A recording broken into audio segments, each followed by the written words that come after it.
প্রথম ৩ বলে ৩ বাউন্ডারি বাঘের মতোই শুরু করেন পারভেজ হোসেন ইমন। নিন্দুকদের জবাব দিয়ে দারুণভাবে ফর্মে ফিরলেন লিটন কুমার দাস।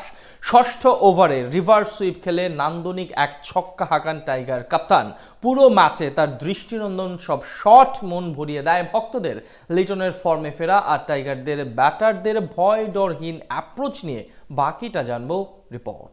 লিটন ফিরলেন, যেভাবে চেয়েছিলেন ঠিক সেভাবেই জবাব দিলেন। অধিনায়ক কিংবা দলের সেরা ব্যাটার সব দিক থেকে যেভাবে প্রমাণ করা যায় লিটন ঠিক সেটাই করলেন, যা থেকে এক কথায় বলা যায় captain leading from the front. তার মতোই আজ আগ্রাসন দেখিয়েছেন পারভেজ হোসেন ইমন। পাওয়ার হিটিং কোচ জুলিয়ান উডের নেওয়া পরীক্ষায় নিজেকে প্রমাণ করতে প্রথম ওভারেই নিজের বিধ্বংসী রূপ দেখান এই হাড়িটার ব্যাটার। তার মতো কম ছিলেন না দীর্ঘদিন পর জাতীয় দলে ফেরা অলরাউন্ডার সাইফ হাসান। তার ব্যাট থেকেও আসে একের পর এক দৃষ্টিনন্দন সব বাউন্ডারি।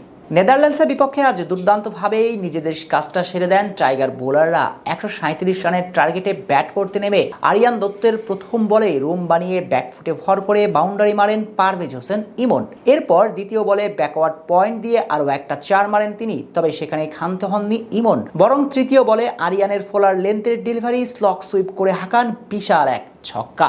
অর্থাৎ ইনিংসের প্রথম 3 বলে 14 রান তুলেন এই ব্যাটার। উইকেট বেশিক্ষণ থিত হতে না পারলেও ইমনের এমন ভয়ডহরীন অ্যাপ্রোচ এবং আক্রমণাত্মক মানসিকতা বলে দেয় টি-20 ক্রিকেটে দারুণভাবে উন্নতি করছে বাংলাদেশ। এদিকে দীর্ঘদিন ধরে নিজের ফর্মের সঙ্গে লড়াই করছিল লিটন কুমার দাস। শ্রীলঙ্কার বিপক্ষে 2 ম্যাচে দারুণ সময় কাটালেও পাকিস্তানের বিপক্ষে ঘরের মাঠে ছিল নিষ্প্রভ। তবে নেদারল্যান্ডসের সাথে প্রথম ম্যাচেই অসাধারণভাবে প্রত্যাবর্তন করলেন টাইগার কাপ্তান। দৃষ্টিনন্দন সব শট খেলে মন ভরিয়ে তুললেন হাজারো দর্শকদের।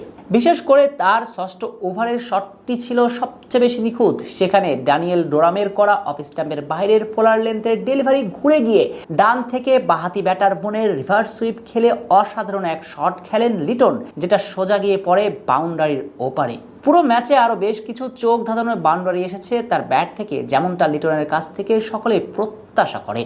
11তম ওভারের মাত্র 28 বলে ক্যারিয়ারে 13 নম্বর টি-20 হাফ সেঞ্চুরি পূরণ করেন এই ব্যাটার। শেষ পর্যন্ত 29 বলে 54 রান করে অপরাজিত থাকেন দাস।